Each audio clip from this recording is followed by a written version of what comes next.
Welcome to Christian Financial Perspectives, a weekly program where we talk about ways to integrate your faith with your finances. This is Bob Barber. This is Mary Jo Lyons. Are you ready to learn the truth about money from a biblical perspective? Join us as we discuss what God's Word says about money and integrating your faith with your finances.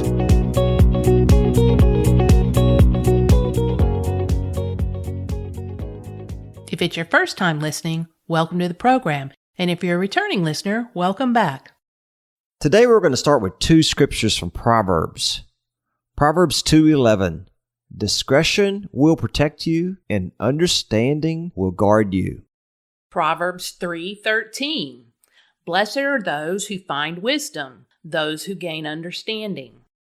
So I really want you to think about something as you hear these scriptures. Think about this hard. So I'm going to come at you with a pretty good question on today's podcast. What investment do all of us make that consistently loses over 40 to 50% of its value on average every 4 years? Is it buying a new vehicle, maybe a car or truck? I think you knew where I was going with that, Mary Jo, because that's what we're going to be talking about today. Car buying 101, where the investment consistently loses over 40 to 50% of its value on average every 4 years. Oh, we should talk to my husband about that, but we'll get into that in a little bit later. Well, now wait, I think you need to share something right before we got on today, what you were telling me. And I love him dearly, and this isn't, trashing husband day. That's not my intent, but I do make fun at his expense. He's a good sport, but he changes his cars like his underwear, if that makes any sense. I've been married 36 years, and I know we've probably had 36 cars. This is one of those topics to do as we say, not as we do, but we're learning from experience, that's for sure. Well, you know what, Mary Jo? I have a feeling that a lot of our listeners are going to relate to this, and then we have some that aren't, because I meet those that like to buy every year or two, and then I'll have those that come in, and it seems like, I'm like, go get a new car. You've had that same one for 15 years. I saw the hubcap coming off as you were coming up into the parking lot. In all seriousness, one of the things in my previous life as a financial advisor, I worked with a firm, and a lot of my clients were professors. And, they are the millionaire next door. They have substantial assets socked away, but you'd never know it because they're driving a 10-year-old Honda. And I think there's a lesson there. That's true. Got to admit, some of our wealthiest clients have driven up in the 10-year-old beat-up old truck, And as we talk about today's program, it seems like the automobile is one of the most, if not the most expensive expenditures beside buying a home that all of us have to make every few years. And it's absolutely got to be one of the worst investments there is, unless it's one of those collectible classics, Again, I just think about this. What investment would you want to make that loses over 50% of its value on average every 4 years? I mean, would you want to buy a mutual fund stock or piece of real estate that's guaranteed to lose 50% of its value in 4 or 5 years? I don't think so. I don't think so either. It's kind of interesting. Do we really look at a car or a vehicle as an investment? Back in the day, we used to drive for basic transportation needs. But in 2019, many cars that are just basic transportation are huge investments these days at the price of a car. We're talking $50,000.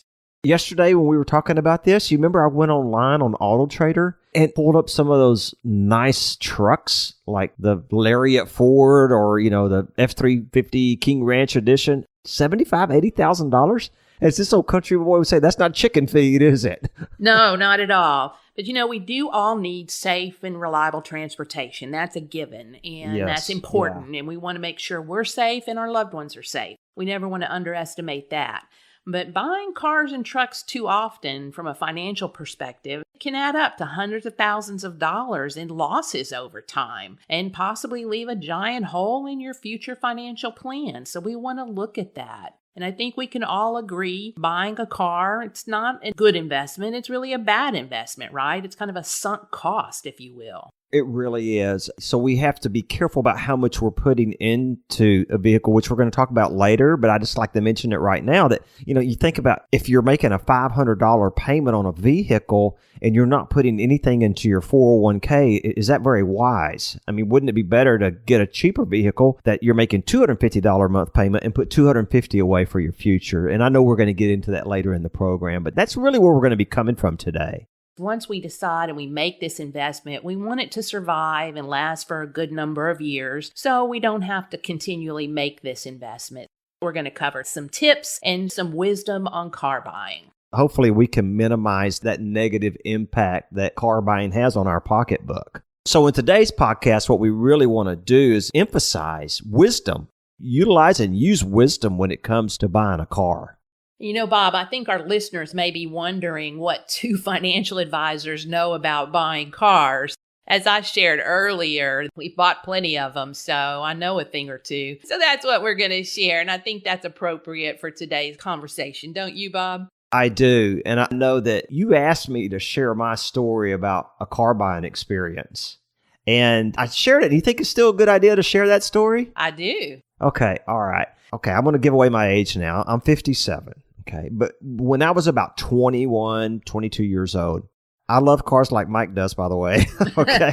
And I really have had to take my emotion out of it because when I was really young, going to Southwest Texas back then, now called Texas State University, I tried a little bit of becoming a car salesman. And I did that for about a month to a month and a half. And it was for a major dealership that was there that handles one of the major brands.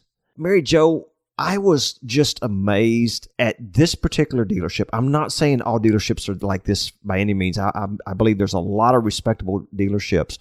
But back then, they were asking me to change numbers on credit applications, telling me, would tell the person this when I knew that was wrong about the vehicle. And it really put a bad taste in my mouth. I quit. I was a Christian then. I said, I cannot do this. In consciousness, I cannot do this and continue to work here. So that was my little short tidbit. But from that point forward, I really started looking into it. And is this going on across the industry? And it's not going on across the entire industry, but a lot of it is. And I'm sad to say that. So I really started digging into what is it about buying a car and what things should we be aware of when buying a car. Does that make sense? Oh, it totally does, Bob. And, stereotypes are stereotypes for a reason. And we always talk about the slimy used car salesman. And I guess they get to be that stereotype for just what you're describing. So speaking of slimy car salesmen, and again, you're absolutely right. There are some great ones out there, but there are a few bad apples in every bunch. I had a story that I wanted to share, and it's kind of, if you're a salesman of any kind, this is what not to do. I'm a professional. I earn a living. I wanted to go out and buy a car for myself and one that I wanted to drive. And I didn't want my husband to interfere with that process. So I did the shopping. I knew what I wanted. And I went to a dealer. And when I walked on the lot, I have credit in my own name, a very good credit score. I had the money and I was prepared to purchase the car, make my decision that day because I'd already done my research. And he goes, well, honey, when you're ready to make a decision, bring your husband back and then we can test drive the car. Oh, no, you're kidding me. And that was in Houston. That was not a good experience. That was not a good experience. And I said, well, Sonny, I'll do just that. And I walked next door and bought a car from his competitor. Oh, wow. Wow. And so you were ready to go. I was. So anyway, that's my car buying story. All right, let's get into just a few of the tidbits, and we got so many to share today. The first thing is, tip number one, it's very important to be knowledgeable about the car that you want before ever walking on that car lot. Cars cost so much money, and it just leaves so much room to overpay and make mistakes because of the amount of investment. Like I say, I don't like to think of it as investment because it loses value as soon as you drive off the lot. But they cost so much money. And, Mary Jo, they'll get that car buying urge. They'll go just walk on the lot. They'll drive it. They'll get that new car smell without ever doing their research. And before you know it, they're signing papers to buy a car. Does that ever happen to Mike? Oh, yes. I'm going to pick on Mike to that. I guess our listeners know my husband's name is Mike. I've told our listeners, just so you know, Mary Jo and I, we do the program from remote locations. I do mine from my office here in New Braunfels, and she does hers there in Rockport. And I'm looking at Mary Jo, and I'm thinking, any minute now, the door's going to open and Mike's going to come in. He's going to hear us talking about it. He is. He's a car guy, and he has a bit of OCD. He spends his free time surfing the web and looking at car pictures and blogs, and he can tell you pretty much everything about every make and model. And he's even more interested in detailing them and keeping them clean. And you should see our garage, and the neighbors laugh. There's nobody that washes their car more than Mike does. All this is a good thing because we spend so much for them. We do want to take care of them. But Bob, I wanted to go back to our tips. And I think one of them is, the dealers, they do have a right to make money. They are not a nonprofit and they're in the business to make money. But they don't just have to make it all from us, do they? No, they don't. They sure don't. And I'm like you. I agree. There's nothing wrong with profit. We live in America. I believe in free enterprise. I own my own business. So that's okay. And they should expect to make a profit. And you should expect them to make a profit. And they're going to. On your trade-in, they're going to offer you less money that they can sell it for. So really do your research. As an example, know what your trade-in is worth before you ever go to the dealer. Oh, that's great advice. One of the things we need to remember is this is the finance guy kind of at the end of the deal. The dealership makes a lot of their money when they convince you to buy those extra options and those add-ons like the extended warranty. And not that extended warranties are a bad thing. For some of us, they may be a great salvation and they may make total sense. But they're always pushing the paint sealant and protectant, fabric protectant, things along that line.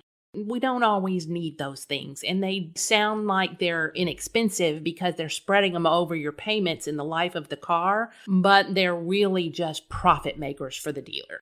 Another thing is an example, especially if you have a large family. Mary Jo, we had 3 girls that were all at home at the same time. Now, they're all out of the nest now, but we drove Suburbans for the longest time.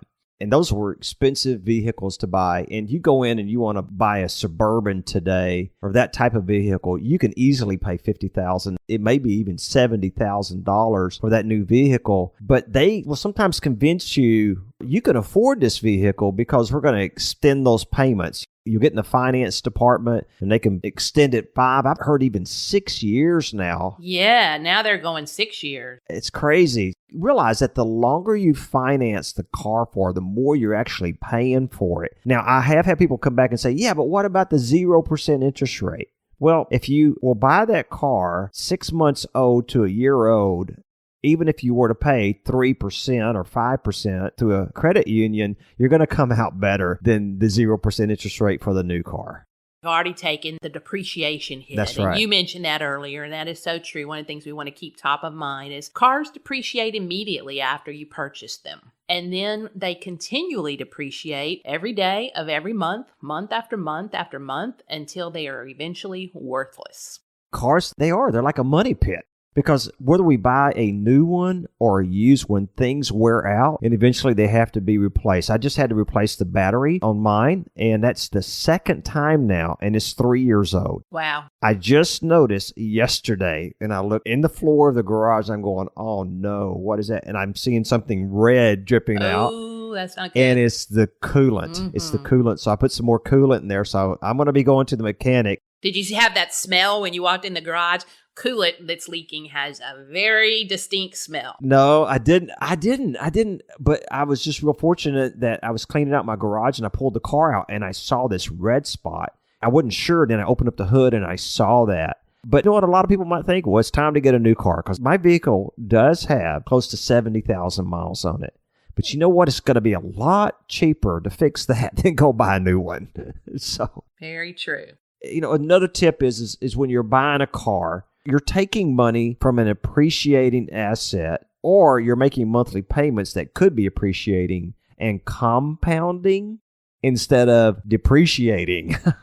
That money could be working for you. Oh, yeah. So you got to look at what's the cost of taking this amount of money out of my savings or this monthly payment I'm going to make. what could that grow to if I could get a lower monthly payment by buying maybe a car that's 2 years old or 3 years old with, 40,000 miles on it? Because cars today can go 200,000 miles easily if, you change the oil and you do the normal routine maintenance. That's the key. And Bob, there's also no consistency in prices when buying a car. And I think that's something for our listeners to kind of keep in mind. One dealership will sell you the same make and model car at one price, and in the next town over, another dealership will have it at another price. And many times that can be a difference of thousands of dollars. So it definitely pays to shop around. And it really all just depends on how vulnerable you are as the buyer. So, Bob, I also know that you have some car buying tips that you want to share with our listeners that can help them save anywhere from $2,000 to $15,000 on the purchase of a new or used car. So why don't you run through those for us? So, Mary Jo, this comes from a lot of experience, and I have actually helped our clients buy cars and have seen this kind of savings, $2,000 to $15,000 many times over. If you're not driving and you happen to be at home and you're listening to our podcast, if you want to get a pencil ready and write some of these down. Bob, before you start, one of the things I was just going to share is the reason that we thought that this topic was going to be so helpful is that savings, even if it's just $2,000 to $3,000, we want you to be able to use that savings to help future financial goals.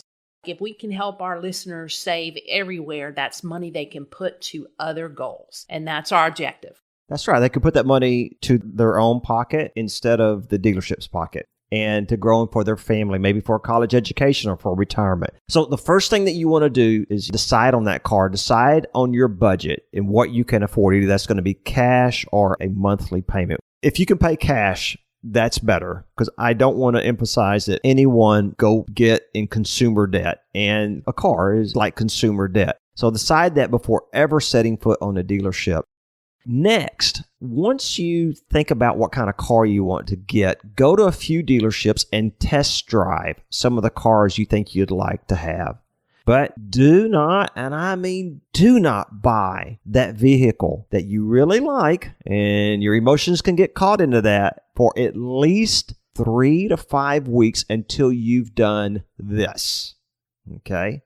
So once you decide on the exact make, model, color, and features you want. Example, I'm a Ford Explorer kind of guy. I've had 2 of them now. So once you decide on that, let's say, and I know this is 2019, but let's say you're looking for a 2-year-old white Ford Explorer XLT with sunroof and maybe a trailer towing package. Allow competition in the free markets to work for you. Now, how do you do that? Well, you go online, and what I would do, and this is what I've done for clients as well as myself. So I want to buy a Ford Explorer. So I go on the internet and I find at least 10 Ford dealerships within a 200 to 300 mile radius of New Braunfels. Now, take Austin and San Antonio. There's that many in our area. So I don't usually have to reach all the way out to Houston. But Mary Jo, I have reached all the way out to Houston and all the way up to Dallas. Sure. Then what I do is I find those dealerships, and every one of them, if you'll go to their website, they'll have a contact us on their website. You build your email exactly what you want to say. Say, I'm looking for this with these features, this color, this amount of miles, and this is what I'm trading in. You put that email together, the same email, and you just go to about 10 of them, and you send that email out to 10 of them, all 10. Now, this is after you've chosen the vehicle that you want. All 10 of those dealerships, pretty much, I mean, it's all usually 10 out of 10 or 9 out of 10, will send you back and say, we've got exactly what you're looking for, and this is what we'll say the car for, and based on what you told us about your trade, this is what we'll give you for your trade. But Mary Jo, what's so interesting is as you get these emails back, you'll see thousands of dollars of difference in those emails. So you take all 10 of those emails, you have to wait sometimes 5 or 6 days, but usually they'll get right back to you. You take all 10 of those emails and you take the lowest priced one that you got. And then you send that price to all the other 9 dealerships that you sent out. Guess what? For some reason, they're going to meet that price. And what will happen as you do this 2 or 3 times over a 2 or 3 week period, you'll know when you've gotten to that price point, because they will actually get where they're within about $200 or $300 of each other. It gets very, very competitive after a 2 to 3 week period. Then you can take that best price and that email and print that thing out, and you could take that right down to your local dealership, 5 blocks down the road from you or 5 miles down the road from you. Show it to them, and guess what they'll do? They're going to meet that price. They will. And they'll come back and say, are you crazy? And you can look and you can show them those emails. And I have over and over and over just saved thousands and thousands of dollars for myself and for my clients who have allowed me to do this for them, because this is one of the services that I offer if you are a client. And they know you're shopping and figure if they can't beat you, they're going to join you. And you got to take emotions. You cannot let emotions get involved. I've gone and done this with my mom, and my mom has cried coming out the door. She said, I want that car. I said, Mom, have patience. And within a couple weeks, we're coming off that price, $6,000 or $7,000. And I say, see, is a couple weeks worth $6,000 or $7,000 to you? It's a lot of savings. You know, Bob, we've been talking a lot about shopping for the price of the car.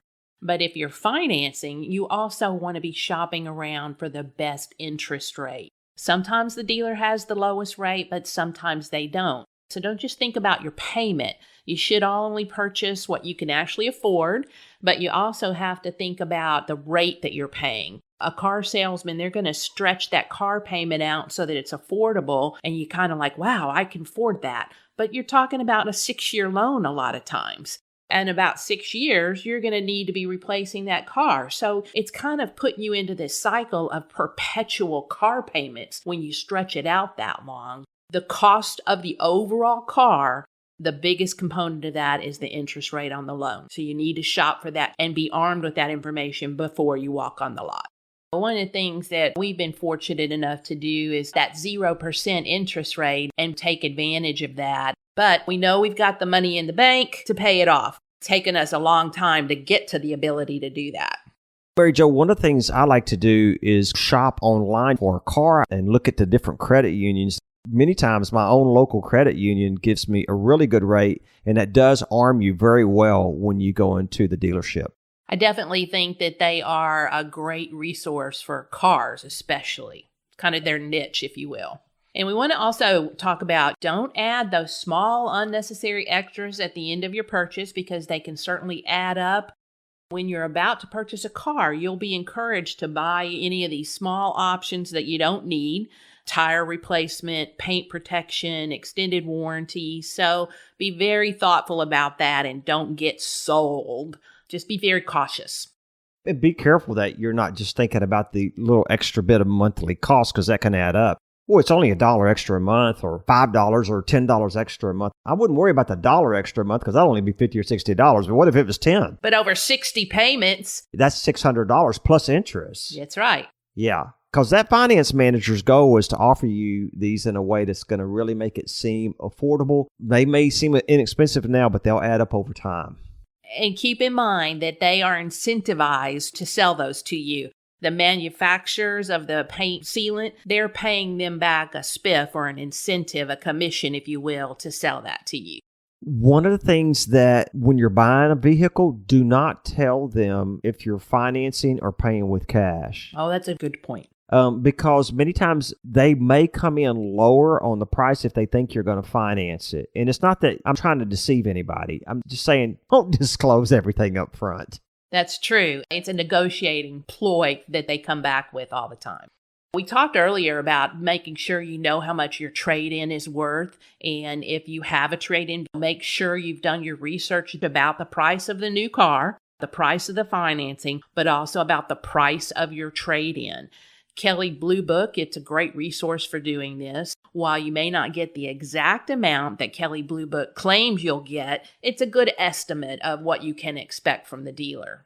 The thing today with all the internet sites is not just Kelley Blue Book. You can use NADA. You can just go to Auto Trader and see what that same vehicle is selling for that you're going to trade in. You can zero down to that year and even the color. So you can get a really good idea, what is the dealership going to sell this car for and what should I be getting for my trade? So when it comes to trade-in, think about, does it have below average miles? Is it in demand? Is the paint in good shape? All these things really matter. Scratches, dings, that kind of thing. That's why every time we go somewhere to eat now, we park in the corner of the parking lot. I bet Mike does that, doesn't he? He absolutely does. He has, I call it parking lot commitment fear. He drives around and around to get the farther spot. Most people drive around to get the closest spot. So just really clean that up before you do the trade-in. Now, you heard what I was saying about you can describe your car in a trade-in. A lot of the dealerships, they'll want to see pictures of your car. So clean it up really good and take good detailed pictures. And I've emailed those pictures to them because I really like to do all my shopping from the comfort of my home without having to go into the dealership. I will tell you, Mary Jo, the last several cars I've bought, the only time I went to that dealership was to test drive, figure out what car I wanted, and the next time I walked in was to sign the paperwork. That's exactly right, Bob. You were talking about the condition of your trade-in, and I just want to kind of emphasize that. I think that it's really true. If the car looks like a wreck on the inside, the dealer is going to assume it hasn't been well maintained, and they're definitely going to offer you less. So it is worth taking some time to clean up that car before you go onto the dealer's lot with it. And know things like when the new model year is coming out, because chances are they're going to be making deals on the old inventory when that happens. Good point. There are certain times of the month and the year that are better for car shopping. If they're getting to the end of the month and they haven't met their quota, know what the trends are with that dealer and in your area before you go onto the lot. Mary Jo, I've made many of the final price negotiation, even after I've gone out to all 10 of the dealerships, always hit them on the 30th. Because they had that incentive. And I like to go about 6 or 7 o'clock in the afternoon if they close at 9, because I'm telling you, it is amazing what they will do at that last hour of the last day of the month. You know, that sales manager walks out there and says, I'm giving an extra incentive to anybody who can get me 5 deals by the end of the night, because the dealership gets extra motivation and incentive if they reach a certain quota. And that's big money to them. And don't be afraid to negotiate. Right. So even if you get a discount, such as a car manufacturer discount, you should still negotiate. I know a lot of people hesitate and they don't want to be that guy. And they take advantage of those friends and family discounts, and that can mean something, but there's still room to haggle. You don't want to leave money on the table. And I think car sales are meant to be negotiated, and we want to encourage you to get the best price that you can so that you can do more with your own money. We've talked a lot about the price of the car, but another area to think about is the cost of the insurance. There can be big differences in how much it's going to cost you to insure that. Does it have extra size tires, big bumpers, replacement parts that are heavily stolen? And those are things that'll jack up your insurance costs. So you want to be aware of that. You want to consider all the costs before you make that decision to buy. Wouldn't you agree? I would definitely agree. Let's sum all this up. We've talked a lot about buying cars. We've talked about the financial aspect of it, but really we want you to understand that when you're buying that car, you got to be conscientious of that car payment or that amount of cash that you're putting. We've kind of started the program off like this. And are you on track to meet your financial goals? And before you buy that car, you think about that, right? Absolutely. We've talked about that new car feeling, but we want to just encourage you to check those emotions when buying a car, keep those in check, and understand it is just a tool and a vehicle. We found that the kind of car you drive says little about your financial situation. Oftentimes, those in the fanciest cars and the biggest houses have the largest debt load. Those that live modestly tend to have a higher net worth and the peace of mind that savings and an emergency fund can provide. Be thinking about all those things before you shop for a car. What do you really need the most? Sometimes it's building that savings up. I mean, if that car payment is not allowing you to save for the future, it's not allowing you the ability to buy life insurance and disability insurance, those are some things that we all need and we need to be doing. We need to be saving for the future. If you're younger and you're a breadwinner and you got a lot of children at home, those odds of disability are high and you need some life insurance. Could that payment be so high that it's not allowing you to buy those risk protection things that you need as well as saving for your future and the family? That's so true, Bob. And a lot of our listeners are fans of Dave Ramsey, and he has a couple of sayings that are very wise. And one of them is, we spend money we don't have on stuff we don't need to impress people we don't like. I love the way he always starts off his program. Cash is king, and the paid-off mortgage has taken the place of the BMW as a status symbol of choice. That's always the way he says it. So when it comes to buying a car, there are a lot of considerations, and it's not just the cost of the car and the payments. It's the lost opportunity of investing for the future, because the money you sink into a vehicle is money you're not saving for your financial future. So we want to encourage you to think about this as you are thinking about purchasing that next car. Mary Jo, in the summertime, those new models come out. They sure do. So be careful of that and make sure that you're putting away for your future and that you're putting away for cash reserves before you just go buy another new car. You are listening to Christian Financial Perspectives. Join us next week as we explore what God's Word says about money. And don't forget, you can sign up for our free newsletter at CISwealth.com or give us a call at 877-71-TRUTH. That's 877-718-7884. To make sure you don't miss any of our podcasts regarding the truth about money, be sure to subscribe to Christian Financial Perspectives at ChristianFinancialPodcast.com for free. If there are any specific topics you would like to hear more about, we'd love to hear from you. That's all for now. Until next week. Comments from today's show are for informational purposes only and not to be considered investment advice or recommendations to buy or sell any company that may have been mentioned or discussed. The opinions expressed are solely those of the host, Bob Barber and Mary Jo Lyons. Bob and Mary Jo do not provide tax advice and encourage you to seek guidance from a tax professional. Investment advisory services offered through Christian Investment Advisors, Inc., DBA CIS Wealth Management Group, a registered investment advisor.